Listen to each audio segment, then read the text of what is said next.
Hey, welcome to Film Fanatics. My name is Dan. My name is Justin. And I'm Joe. This week we have the 3D spectacle Gods of Egypt, Eddie the Eagle, 999, and Lady in the Van. First we start with Gods of Egypt, and that's going to be with Joe. For the synopsis, Gods of Egypt is essentially a god of war, but with Egyptian gods, for all you people that played the games. It's a fantasy film which features the Egyptian deities, and it follows our mortal hero, Beck. And I don't know who plays him. Have you guys seen him before? Brenton Thwaites, if memory serves. Brenton Thwaites. Oh, yeah, I guess he's popped up before. That name sounds familiar. Mm-hmm. The Giver. Oh, how unfortunate. And he teams up with the god Horus in an alliance against Set, the merciless god of darkness who has usurped Egypt's throne from his dad and plunging the once peaceful and prosperous kingdom into chaos and conflict. So it's your standard fantasy adventure. And, the movie opens with kind of this really generic narration, and the narrator is so bored by what he's reading that it doesn't really enthrall you. So by the time you actually get to some actual acting and some action, so to speak, it's a good 5 minutes into the movie. And then I'm kind of wishing for the narration again, because at least that was somewhat more compelling than what we open up with, which is this Aladdin ripoff where the kid's stealing for his girlfriend. It's supposed to be charming. And he's a street rat. And I mean, I know it's cheesy, but the acting is just iffy. But then I can't really blame the actors because the script is just terrible. I mean, no, that's the thing. I mean, I can't really say that I blame really many of the actors in this movie, because a lot of them are having fun, which was something of a positive. I don't think that anybody that was in this was really going into it saying that it had to be taken too seriously. So some people were having fun. And I will say, in terms of the visuals, I can't really say that it's great, but it does have this almost hypnotic quality to it that I kind of liked. The whole thing, particularly the transformation sequences and some of the big fights when these gods do battle, did remind me of a pretty good video game cutscene. And that's what I felt like I was watching a lot of the time, was a fairly well-developed video game cutscene. Very much like God of War, or in this case, Gods of Egypt. In that case, I have to say, okay, visually it's kind of appealing, but I'm expecting to see something different from a feature film. So I have to hold it to a different standard. So in that case, I guess the effects aren't that great. Overall, though, this movie is dumb and silly, so I would give it more of a pass, except for one issue: it's just way too long. It's so much longer than it needs to be. If this was like a half an hour shorter, what the heck, it's dumb. But you know what? For all its flaws, I think it still could have been worse, but I'm curious to see what you guys have to say about it. I'm surprised you didn't mention the whitewashing that's obviously the big controversy with the movie. Well, look, I'm glad you brought that up, Dan. I'm glad you brought it up, because I actually didn't know that until I was doing a little bit of research, looking up the synopsis so I could write it down. Mm-hmm. And I thought about it, and yes, whitewashing of the Egyptian gods, specifically like the main cast members, I could see that being a problem. But then I thought back to the Exodus Gods and Kings, which was just as much controversial for similar things. However, this one, at least a lot of the background people and supporting people were of darker skin color, and they actually seemed more appropriate. So in comparison to Exodus, this was significantly better. Okay. I understand them casting Jaime Lannister as one of the main characters because Game of Thrones. Mm-hmm. Okay, I'll forgive them. They're gods. They can choose whatever form they want. It's not the best casting, sure, but at least they didn't whitewash the entire cast. Like the God of Wisdom, black guy, thought I did okay. Like there were things like that in the background that were acceptable. So it was more of a mixed match. That did not anger me as much as I thought it was going to. Okay. How about that bad CGI, though? Well, the thing is, some of the CGI was okay. Some of it was actually, okay. I thought most of it was pretty terrible. This is the thing, though. I would say it would stand out as terrible if it wasn't all streamlined the same. Because everything kind of, like I said, it was all designed like it was this big-budget video game. So I was holding it to this lower level standard of CGI. Whereas, you know how if there's something that's live action, but you have really terrible CGI that sticks out like a sore thumb? At least the bad CGI was consistent within itself.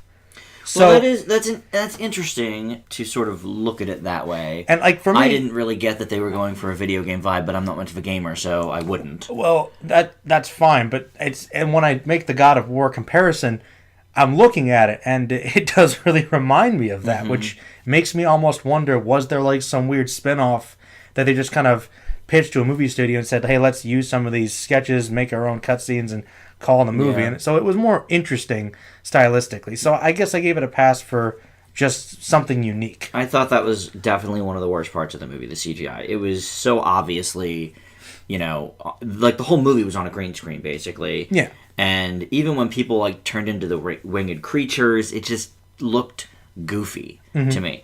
But I will say that the 3D was actually really impressive. For a post-conversion, they clearly had the 3D in mind from the beginning and put it in the budget and post-converted it very well, because it was some of the best I've seen from a post-conversion standpoint, about on par with The Rise of an Empire. I'll tell you what. One thing I thought was kind of a positive for the movie, though, was, you're right, a lot of the CGI was very green screen, but they tried to match it up with some of the practical sets with the costuming to kind of make it match. Yeah, the costumes were fine. Like I thought some of the lower budget, like for the peasants, looked really cheap. I was gonna say, But for like some of the royal house members, some of those Yeah. costumes look pretty cool. Yeah, some of the costumes were fine. I do agree, I guess, that the people seem to be having an all right time. The lead actor, he just wasn't good. I thought he was okay in The Giver. I mean, that was what it was. Sure enough. But this doesn't have a very Good engaging script. Chadwick Boseman was okay. Yeah. As the one god. Obviously, black man. Yeah, That was fine. There you go. But yeah, for me, I mean, obviously, I'm not so into this, but I was, sort of thinking along the lines of all of the this era Sword and epics sandal that flick. we'd seen in like the from the 50s or 60s for the Oscars or whatever, and this is just not good. By the way, It just wasn't good. I know I need to let Justin speak, but there was something that did make me laugh right away that I think should tell you how iffy this script really is. When the narrator is discussing the origins of the history, he's saying that the origin of man began in Egypt, which is incorrect because that's Mesopotamia. So- True. I guess they're trying to focus more directly on the mythology. I know, Which, but it's let's be realistic, every culture that has some sort of mythic background tries to make that case. I know, but the way he phrased it just was so blatantly historically inaccurate. But how did the movie work for you, Justin? Yeah. Well, I guess if I had to describe this movie in one word, I would probably say tedious. There's moments where I felt it had some borderline guilty pleasure moments. It definitely doesn't take itself too terribly seriously, and you can tell there were moments that were meant to be kind of like action movie quips, but they don't entirely work. I blame the weights primarily for that.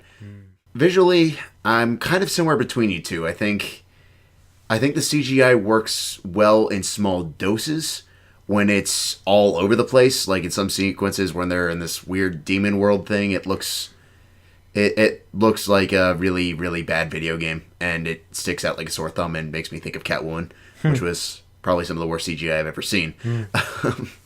But alongside that, Boseman does a good job. I wish he was in it for longer, but that can't be helped. The whitewashing, I think, sticks out like a sore thumb. I would say more towards the start.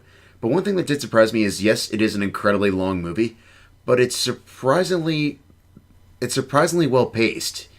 It suffers a little bit near the end, but I'll be honest, I went into this thinking, oh god, this is going to be a 2 hour and 7 minute movie. I'm going to be here all day and feel like I've been here for years. And I think I looked down at my watch and we were already like an hour and a half into the movie. Yes, it's bad, but I honestly did believe it was going to be worse. I definitely thought it was long. All right. Shall I tell Yeah. you my final thoughts? Tell us about it. Give it the benefit of a doubt. It was a silly movie. I'm leaving it with a D+. All right. D for me. Justin? D minus. Ooh. First of the year, I believe. That is correct. Okay. Oh, the Forgiveness movie. Yeah. Slightly better than some others. All right, well, up next is Eddie the Eagle. This is a biographical sports film about Eddie Edwards, an Olympic hopeful ski jumper for the 1988 Winter Olympics. England had not had a ski jumper at that level for over 60 years, so Eddie had to rely on his determination and an alcoholic trainer he finds working at the German slopes where he was training. And he's played by Hugh Jackman, and Edwards is played by Taron Egerton from The Kingsman. The movie is very corny. We can start there. Is it quite on par with like a Disney McFarlane $1 Million Arm type thing? Probably not, because it is PG-13. There's, obviously you got the alcoholism thing going on. There's a couple of language things. Jackman makes smoking look really cool. But it does hit a lot of good emotional beats. I definitely felt what they were going for. I thought the soundtrack was awesome. It fit the whole 80s vibe with the whole keyboard type sounds and, closing it out with Van Halen's Jump. Makes sense. So I thought that was good. The one thing that really bothered me, though, about this is that Hugh Jackman's character is completely made up and doesn't exist. Oh, no. And so, therefore, so is the Christopher Walken side character as his mentor. And we talked about this when we did Last King of Scotland. Idi Amin is obviously a very interesting person. Why are we throwing in people into the mix? If Eddie Edwards' story isn't interesting enough to, fulfill itself as a standalone movie, maybe it doesn't need to be told. No offense, I'm sure he's a very nice guy. Ooh, mandatory mentor. Damn. I mean, he obviously had a trainer of something, so obviously he wasn't interesting enough. Well, then maybe don't tell the story. I don't know. I just feel like there's a lot of, they mentioned the bobsled team, because this was the same Olympics as Cool Runnings. I thought the Cool Runnings reference on the radio, I'm like, that's hilarious. Yeah. And at the same time, I thought, well, now, when they made that reference, when I was watching the movie, I didn't realize Jackman's character was made up. But I did think it's interesting that the Cool Runnings movie only took a few years after the Olympics, and this one took 25 years to make. You bring up a very interesting point, which Dan. makes me think maybe it's just not as interesting as Cool Runnings. I didn't dislike the movie. Like I said, it did hit some good emotional beats. I thought it was okay. It was funny in certain places. I thought Edgerton did a great job, especially when we see the pictures of the real guy at the end. He definitely got sort of the mannerisms down. But that does definitely, strike it a bit down for me. How about for you guys?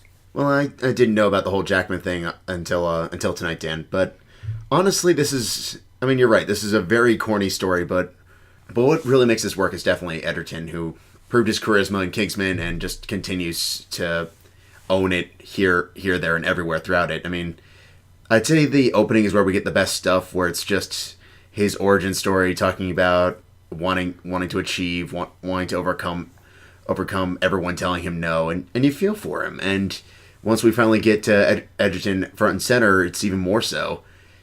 I mean, you feel for the guy, even though you're fairly confident you know how it's going to play out. Obviously, more people are going to shoot him down. There's going to be some sort of turmoil.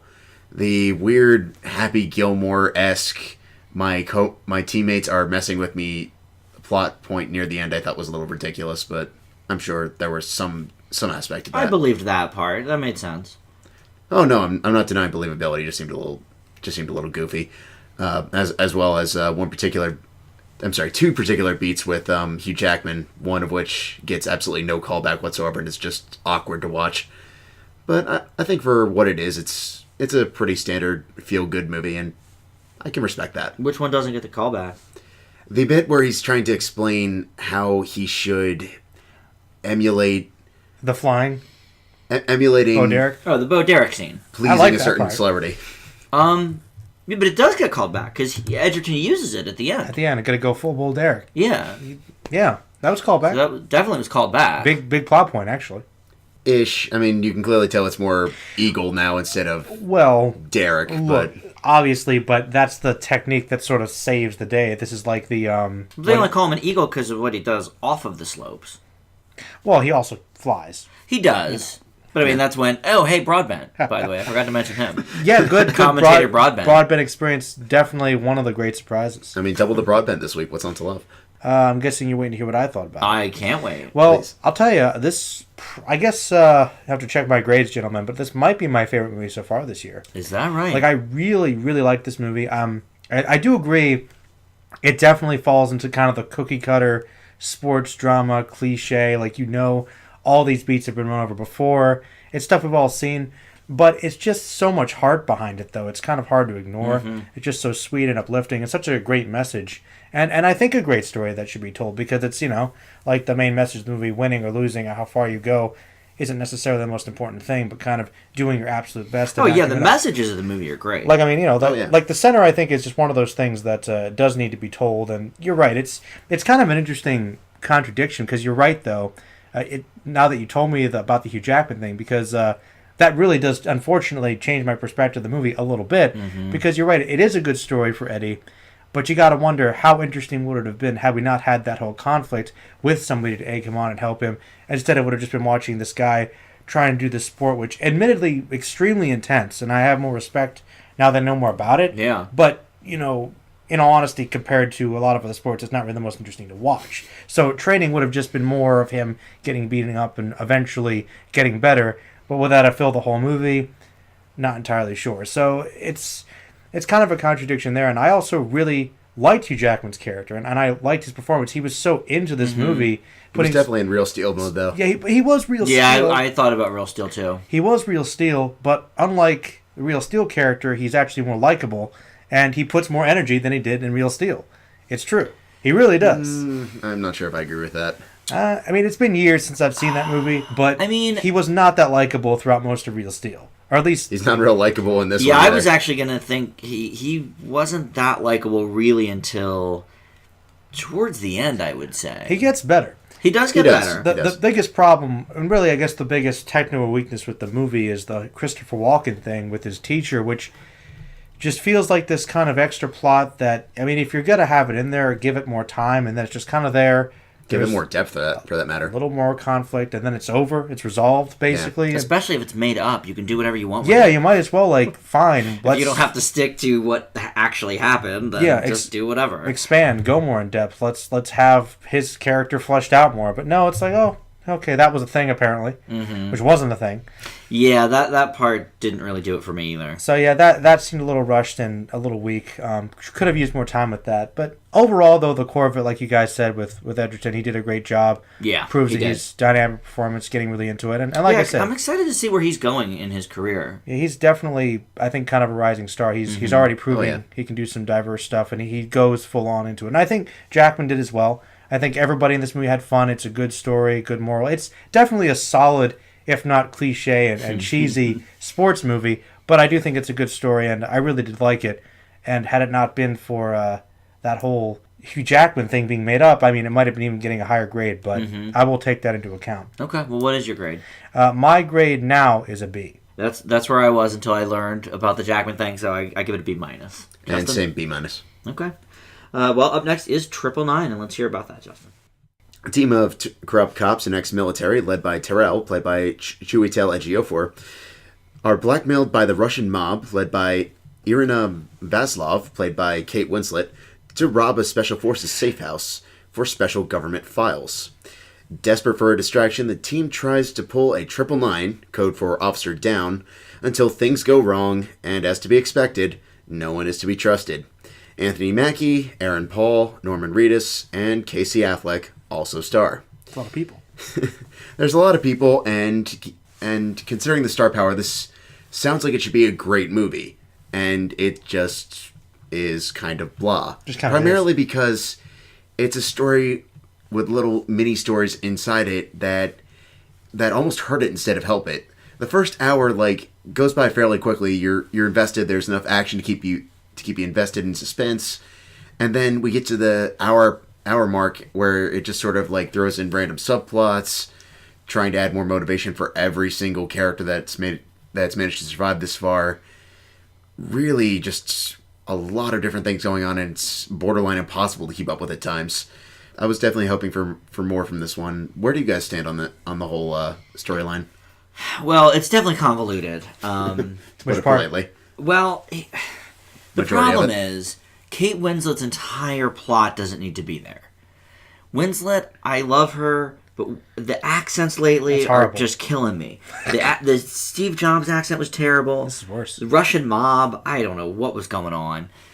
I'll give her this. It's like I'm going to tell you what's going on there. She's becoming more and more unrecognizable in her roles, and I like that. The makeup teams are doing a good job, but I prefer the Kate Winslet of, if we're going to do recent movies, like a Divergent, where she's just being Kate Winslet in her character, not doing a crazy accent. She's just doing her thing. To her credit, though, her accent is more consistent in this than it was in Steve Jobs, I would argue. True, but she's only in 3 scenes of this movie. She is. So, it was consistent, but it was still kind of a bad accent. It was very thick, which is maybe appropriate for the type of movie, I guess. I just think her whole plot could have been axed, but I mean, I don't know. Did you obviously, Joe, felt that it was a little too convoluted as well? Too much going on? Well, all right.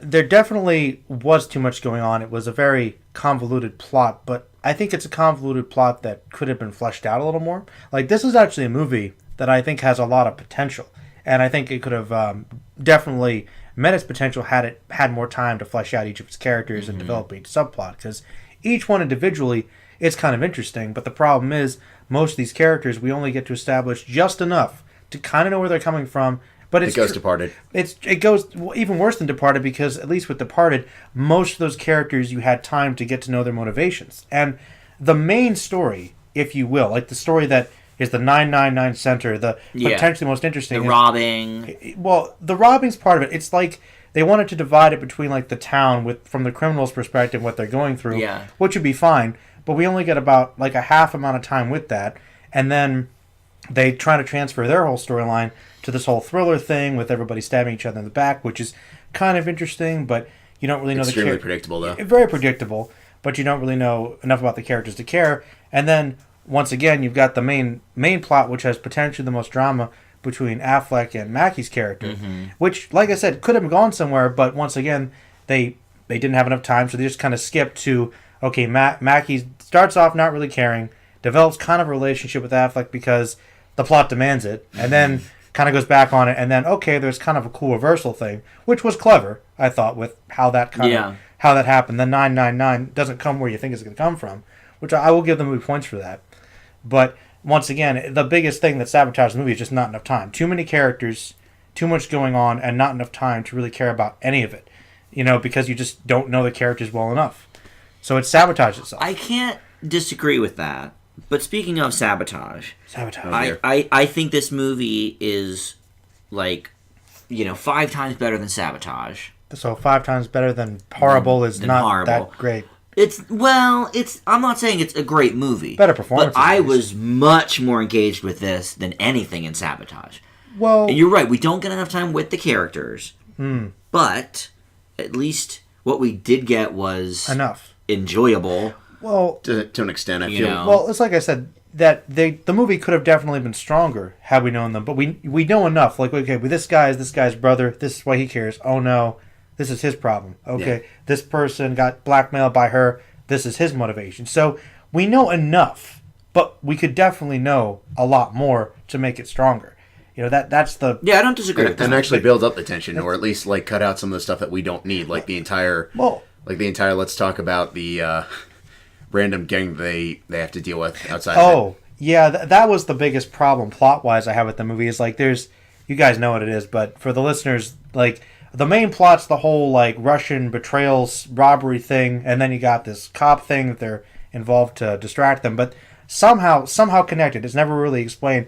There's this weird gang that they're investigating that hates Casey Affleck and becomes an issue, and it's just that could be actually the movie. It's borderline end of watch. It's if it had been Curbside Gang. I was thinking the same thing. But I thought that was more interesting than the mob story. Maybe, but you could take it out of the movie completely and you wouldn't really lose anything. Because of the way it's structured, you could take either out of the movie completely and not lose anything. That's true. But just make... of the two, I enjoyed that more. All right, well, I think that from establishing atmosphere, and if you're going to have the two cops do this kind of a training day sort of thing where they get to know each other and develop their storyline, okay, let's go through the gangs, let's watch how they interact and learn from each other, and make the whole ransom with the robbery guys have to be from this drug dealer guy that works for them or runs their gang. That's fine. Yeah. That would be fine, but you gotta take one or the other.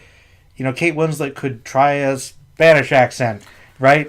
I don't know the next movie, I'm sure. Maybe. So the biggest, just if I summarize it, too much potential that was sabotaged by too much and not enough time, unfortunately. All right, but who's the best performer in the movie? Who acting wise? Yes. For me it was Casey Affleck.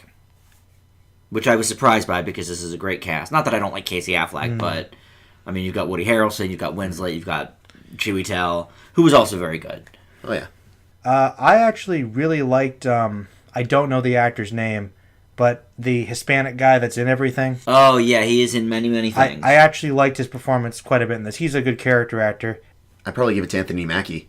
I think up to this point we've seen him be the more likable guy, obviously with Cap, with a couple other movies. It's nice to see this, that he has a lot more range than just I can be really likable. I can get dark. I can get gritty if need be. And I think he really does make some of the more intense scenes pack a little bit of punch when they need to. So, a better cop here than in Love the Coopers, is what you're saying. Well, given that he lets a felon get away, yes, I would agree. He really did. Joe, what was your grade for 999? It's a tough call. I thought it was an okay movie. I leave it with the C+. Okay. Yeah, I'm a little bit higher, actually. B- for me. See? All right. Well, we close with Lady in the Van. Joe, tell us about Maggie Smith. Well, Maggie Smith plays an old lady who comes across this kind of upper neighborhood and in a van, and she intermingles with the people there and kind of affects their lives in more positive ways, even though they don't initially really enjoy her being there.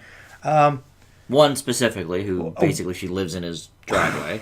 And there's some funny interplays regarding playwrights and some snobby people. A lot of people playing snobby characters, which a lot of them do well. If I had to describe one thing about this movie, I would say that the British level is over 9,000. This movie was Yes, it really is. like, in terms of just like the British lingo and the callbacks and the dry humor. Normally I like it, but this movie was just so dry for me. But I love the performances. I thought Maggie Smith was very nice. I thought there was a good message. I thought the movie was, for the most part, pretty predictable, but it was also very likable. It's actually kind of along the same lines as Eddie the Eagle. But maybe a little bit better than that, just because the performances were stronger. I did like, basically, the interplays between the characters seemed somehow more genuine to me, you know, in that sense. So I guess that was a good strength. I thought it was pretty good. Not necessarily my cup of tea, necessarily, but I did enjoy it more than I thought I was going to. What about you guys? Well, I'm definitely in the camp of, is there ever really a bad time for Maggie Smith? My argument is no. Don't think so. I mean, even Best Exotic Marigold Hotel, which I think is a little bit on the cheesy side, she's usually the shining star in that. I'm only familiar with the Though second Judi one. Dench is certainly. I was going to say, Judi Dench is probably the highlight of that, but... Oh, wow. Oh, yeah. How could she not be? What she's at. She's M. She is him. But no, she's really what keeps this movie together. I mean, even when it's getting super cheesy, particularly when the movie has 5 endings. Yeah, it did go on a bit longer than it probably should have. But where the movie really stalls for me is... Van, appropriate. Okay, yeah. That was a totally unintentional pun, but props, Good. Joe. It's good. I like it. But where the movie No, does good. falter for me is the constant reliance on Bennett's narration and weird dual perspective. If you're going to blatantly rip off adaptation like that, do what adaptation did right. Give us a way to differentiate between these two personas. That confused me for a while. I was like, is there a I thought it twin was brother? really- Yeah, That I did- actually did. I thought he was a twin for a long time in this movie. That really blew my mind a little bit. Yeah. Oh, yeah, you're right. I get what they were going for, but it just really felt awkward. It was dry as a bone. It's true. It And was I'll be weird. honest, every time they were on every time they went back to that, I kept waiting for the next scene with Maggie Smith. And it really pulled down the potential that it could have been this really fun yet sweet story. I was still left satisfied, but I felt like it could have been a whole lot more. I was a bit less than satisfied with this movie. I Oh. thought it was very standard Smith. She's not bad in it, but I don't know, it's the same basic character as my old lady, except in a van. You know, You're right. there was a lot of weird jokes about how she smelled and she pooped on the thing, and I thought they were very kind of childish jokes for the subject matter, and I really didn't get the whole the twin thing. That was weird. Really confused me. The handling of it was not good. It was weird. I just think the movie is very standard. Now, I think the mystery element of who she is interesting, and certainly the most compelling part of the movie. Definitely. And I agree that her interactions, with townspeople and with him specifically are good. Yeah. But I think at the end of the day, this movie is just not that memorable. It's pretty basic. I was surprised to see it's 92 or 93% or something on Rotten Tomatoes, and I just thought, I get it, people love British movies, but we've seen so many better ones than this. Oh, definitely. It's like another... What was that movie? I mean, I think My Old Lady Another Year. was Another Year, fairly yeah. average as well, but I enjoyed that more than this. I thought that one was a little more interesting. You know, I mean, that was certainly the 1-2 punch of Smith and Klein, Fair point. but There Which was is interesting given the fact that I found this one a lot more compelling than My Old Lady. is that right? Yeah, like the Lady in the Van held my attention. There were a couple times with My Old Lady that I was struggling to stay focused. I at least thought the antics in Lady in the Van were a bit more quirky and slightly whimsical side True. to varying extents. You know what, though, Justin? Did you find it at all, though, episodic? Because you do talk a lot in different movies little about bit. being episodic. This one seems like it. I'm actually glad you brought that up because one of the things that did kind of bother me a lot is, all right, a big thing the marketing mentioned is, all right, was meant to stay with him for 3 weeks, ended up being 15 years. The timeline in this movie is incredibly confusing. it's pretty weird. I didn't know how it was marketed, but yes, it is confusing. Like, okay, so I think when I started, I was like, all right, what year are we in exactly? Oh, it's been like 3 years, and they don't look any different. Yeah, she looks, well, pretty old at the beginning, so I kind of... Yeah, She does. Yeah. I mean, once you hit like 70, what's the difference between 70 and 80? A lot, you know, I mean, you don't change that much. right. Some people You know. do age, different than others. They do. But if you're Maggie Smith, then you're Maggie Smith. You are. She's been Maggie Smith for a long She's time. been Maggie Smith for about 25 years. I mean, she's McGonagall. What else? Yeah. What else do you want? It's true. And she looks about the same as she did, you know, Back in the 2001. early Potter days. So Yeah. A little much, yeah. yeah, I didn't know that was the kind of tagline for the movie, but yeah, it is a little confusing of where we are. All right, well, Joe, what do you think about Lady in the Van? I thought it was okay. I leave it with a B-. Oh, all right, it's a C for me, Justin. I live with a B. Okay, well, nothing blew us away this week, but other than Gods of Egypt, nothing was horrible, so that's all right. Could have been worse. Yeah. Better than we've had most of the year so far. Well, we're getting closer for 1 week to so. spring, that's why. Yeah, true. All right, well, you can check out any number of our vast minisodes that are up on the channel now, and of course our Star Trek reviews as well. And Joe, you mentioned we're getting closer to spring. Obviously, you're going to be having a lot of special stuff on your channel with Batman v Superman and Captain America. And I'm more excited for Independence Day, too. well, I know you are, but Well, that's that's- a little ways off. I was gonna say July if memory I'm serves. excited about Finding Dory as well, but that's about 5 months away, I would say. That's coming out Yeah. May? No, they're both July, I believe. Really? Yep. Yeah. Wow. You can't release Independence Day in May. Well, I was gonna I say thought- that's just Right? bad form. I was thinking Yeah. of Dory, maybe. No, that's their July temple. All right. Yeah. July Temple. But speaking of the Batman v Superman, we of course have DC Month. movies for the month, so we'll have a mini-sode up about that before too long as well. And you can subscribe to our channel here, or check us out on Facebook, Film Fanatics with an exclamation point, or the Twitter feed @Film Fanatics Pod. Thanks so much for listening, and we'll see you back here next time.